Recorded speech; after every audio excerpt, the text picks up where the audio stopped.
নমস্কার বন্ধুরা, education culture YouTube চ্যানেলে তোমাদের প্রত্যেককে স্বাগতম। তোমরা যারা ওয়েস্ট বেঙ্গলের ম্যাকাউট অর্থাৎ মৌলানা আবুল কালাম আজাদ ইউনিভার্সিটি অফ টেকনোলজির আন্ডারে বর্তমানে তোমরা ফার্স্ট সেমিস্টার অল ট্রেড এবং থার্ড সেমিস্টার বিটেক এবং বি ফার্মের স্টুডেন্টরা রয়েছো, তো তোমাদের কিন্তু অড সেমিস্টার এক্সামিনেশান কিন্তু কন্ডাক্ট করা হয়নি ম্যাকআউটের তরফ থেকে।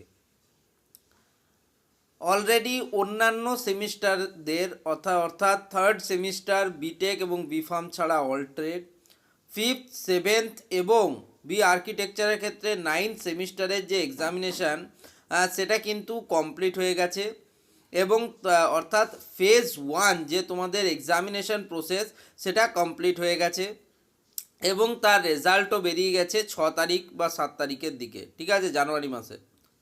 এরপরে সেই সমস্ত স্টুডেন্টদের যাদের কিন্তু ফেজ ওয়ানে যারা নিজেদের এক্সামিনেশান দিয়েছিল, তো তাদের এখন ম্যাকআউটের তরফ থেকে একটা নোটিশ দিয়েছে, যেখানে কিন্তু জানানো হয়েছে যে তোমাদের এখন চলছে কিন্তু পিপিআর যে process, post publication review process, সেটা শুরু হয়েছে এবং সেটা চলবে 30 তারিখ পর্যন্ত, অর্থাৎ 30 জানুয়ারি 2026 পর্যন্ত।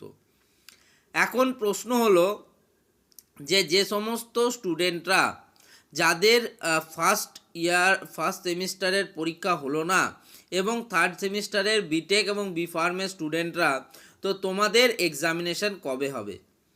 তো দেখো, তোমাদের এক্সামিনেশন বিষয়ে যে আপডেট প্রথম দিকে আসছিল যে ফেব্রুয়ারি মাসের একদম শুরুর দিকে কিন্তু তোমাদের যে অড সেমিস্টার এক্সামিনেশন সেটা হবে, কিন্তু এই মুহূর্তে এমন কিছু আপডেট বেরিয়েছে যাতে মনে হচ্ছে যে তোমাদের এক্সামিনেশন কিন্তু কিছুটা দেরিতে হবে।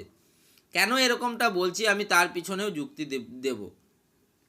তো দেখো, তোমরা জানো যে ডিপ্লোমা ইঞ্জিনিয়ারিং করে স্টুডেন্টরা কিন্তু বিটেকের ডাইরেক্ট থার্ড সেমিস্টারে বা সেকেন্ড ইয়ারে অ্যাডমিশান নেয়। এবার তার জন্য কিন্তু স্টুডেন্টদের যে এক্সামিনেশান দিতে হয় সেটা হচ্ছে JELET, joint entrance examination for lateral entry.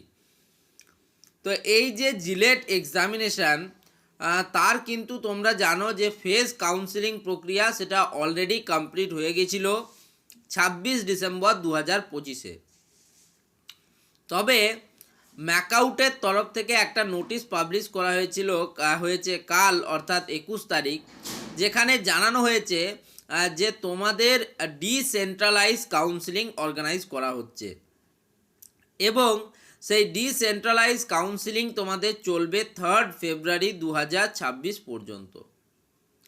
তো এটা একটা কারণ হতে পারে যার জন্য কিন্তু তোমাদের যে অড সেমিস্টার এক্সামিনেশন যেটা রয়েছে সেটার কিন্তু কিছুটা ডিলে হবে, অর্থাৎ ফেব্রুয়ারি মাসের একদম শুরুর দিকে বা 9-10 তারিখের মধ্যে হওয়ার যে সম্ভাবনা সেটা একটু কম রয়েছে, ঠিক আছে। তবে আগেই বলছি এটা ম্যাকআউট, ঠিক আছে, ম্যাকআউট কারো কোনো কথার কোনো ধার ধারে না। তবুও জানুয়ারি মাসে যে তোমাদের এক্সাম হবে না সেটা প্রায় 100% শিওর, তার কারণ তোমাদের এক্সাম হবার আগে 7 দিন আগে কিন্তু নোটিশ দেয়, তারপরে অ্যাপ্লিকেশান ফর্ম ফিল আপ শুরু হয়, ঠিক আছে, তারপরে কিন্তু তোমাদের এক্সাম ফর্ম ফিল আপ শুরু হয়, অর্থাৎ এক কথায় তোমাদের যে প্রি এক্সাম অ্যাক্টিভিটিস যেটা, তো সেই প্রি এক্সাম অ্যাক্টিভিটিস কিন্তু চলে। তো সেই পরিস্থিতিতে দাঁড়িয়ে আর কোনোভাবেই যে তোমাদের এই মাসে এক্সাম হবে না সেটা তো কনফার্ম। এবার ফেব্রুয়ারি মাসে তোমাদের প্রথম দিকে এক্সাম না হওয়ার কারণ আমি বলে দিলাম যে জিলেট বা তোমাদের বি ফার্মের ক্ষেত্রে ডিলেট, ডিপ্লোমা থেকে তোমরা যে ল্যাটারাল এন্ট্রির থ্রুতে তোমরা বি ফার্ম কোর্সে অ্যাডমিশান নাও তাদের ক্ষেত্রেও তো এটা একটা কিন্তু সমস্যা থাকে। তোমরা জানো প্রথম থেকে এবছর OBC related, other backward caste related বিভিন্ন ঝামেলা সুপ্রিম কোর্ট পর্যন্ত ইস্যু কিন্তু হয়েছিল এবং যার ফলে স্টুডেন্টদের সমস্যা হয়েছিল এবং সেই কারণেই কিন্তু এক্সামিনেশনের ক্ষেত্রে এতটা প্রবলেম ফেস করতে হচ্ছে সমস্ত স্টুডেন্টদের। তো দ্বিতীয় আর একটা কারণ রয়েছে, যদিও এটা প্রাইমারি বা মুখ্য কারণ নয়, গৌণ কারণ। সেটা হচ্ছে তোমরা জানো যে গেট বলে কিন্তু একটা এক্সামিনেশন কন্ডাক্ট করানো হয়, graduate aptitude test in engineering. ঠিক আছে, তো এই যে গেট এক্সাম, তো ফেব্রুয়ারি মাসের দিকে কিন্তু তোমাদের অনেক স্টুডেন্টের গেট এক্সাম রয়েছে। এবার অনেক স্টুডেন্ট আছে যাদের কিন্তু প্রিভিয়াসলি ইঞ্জিনিয়ারিংয়ে ব্যাকলগ আছে, তো সেক্ষেত্রে সেই সমস্ত স্টুডেন্টদের ব্যাকলগ ক্লিয়ার করা বা ইঞ্জিনিয়ারিং কলেজগুলোকে গেটের এক্সাম সেন্টার হিসেবে তৈরি করার একটা সম্ভাবনা রয়েছে। ফলে তার জন্য কিন্তু এক্সামিনেশনে তার একটা প্রভাব পড়তে পারে। এটা 100%, এটা একদম প্রাইমারি রিজন নয়, আমি তোমাদের আগেই বললাম, এটা সেকেন্ডারি রিজন। তবে তবুও এটারও কিন্তু একটা প্রভাব আছে বলেই এমনটা মনে করা হচ্ছে।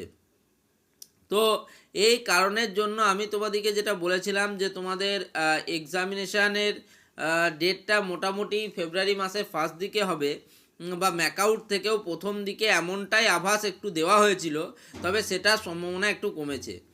তোমরা জানো অলরেডি তোমাদের CA1 এবং CA2 এক্সামিনেশান, তার সাথে PCA1 যে এক্সামিনেশান, সেই এক্সামিনেশান কিন্তু কমপ্লিট হয়ে গেছে এবং তার মার্ক আপলোডিংয়ের বিষয়টা কিন্তু এখন চলছে। ওকে, CA2 এর কিন্তু মার্কস আপলোডিং চলছে, CA1 এর মার্কস অলরেডি আপলোডেড হয়ে গেছে। এবং তোমাদের প্রত্যেক স্টুডেন্টকে বলবো যে তোমরা যারা যারা এক্সামিনেশান নিয়ে বেশ ভাবছো, চিন্তা করছো, তার থেকে তোমরা বরং তোমাদের পড়াশুনোটাকে কন্টিনিউ রাখো। দেখো, ম্যাকআউটের কোনো ঠিক নেই, আমি আগেই তোমাদের বললাম, আজ বললেই কাল ওদের এক্সাম হতে পারে। ঠিক আছে, ম্যাকআউট যে কিছু করতে পারে ভাই, আগেও অনেক ভুলভাল সিদ্ধান্ত নিয়েছে, আমরা নিজেরাও দেখেছি, এবং এক্সাম হতে না হতেও রেজাল্টও কিছু দিনের মধ্যে বেরিয়ে গেছে, এমন সম্ভাবনাও আমরা দেখেছি। ফলে ম্যাকআউটের কোনো সিদ্ধান্তকে একদম মানে হঠাৎ করেও কিছু করতে পারে। ঠিক আছে, কিন্তু যতদূর মনে হচ্ছে যে রিজনগুলো আমি তোমাদেরকে দিলাম প্রত্যেকটা কিন্তু পারফেক্ট রিজন। ঠিক আছে, এই রিজনগুলোর বাইরে কোনো কিছু হতেই পারে না যে তোমাদের যেটা এক্সামকে রিফ্লেক্ট করবে। তো তো এটাই বলবো তোমাদের প্রত্যেককে যে তোমরা কিন্তু তোমাদের আপকামিং যে অড সেমিস্টার এক্সামিনেশান রয়েছে তার জন্য প্রিপারেশান ভালো করে নাও। কারণ যেটা দেখা গেল তোমাদের অন্যান্য স্টুডেন্টরা বা তোমাদের বন্ধুবান্ধবরা যারা আছে তাদের কিন্তু যথেষ্ট ব্যাকলগ পেয়েছে, তারা কিন্তু এবারের সেমিস্টারে যারা ফেজ 1 এক্সামিনেশান দিল তাদের কিন্তু যথেষ্ট ব্যাকলগ বা সাপ্লি যাই বলো না কেন সেটা কিন্তু এসছে। যাতে তোমাদের সেটা না আসে তাই জন্য তোমরা কিন্তু এক্সাম রেডি হয়ে থাকো, এবং এক্সাম ধরে রাখো যে এক্সাম ফেব্রুয়ারি মাসের 10 তারিখে হচ্ছে, সেরকমভাবে কিন্তু প্রিপারেশান স্টার্ট করো। ধন্যবাদ।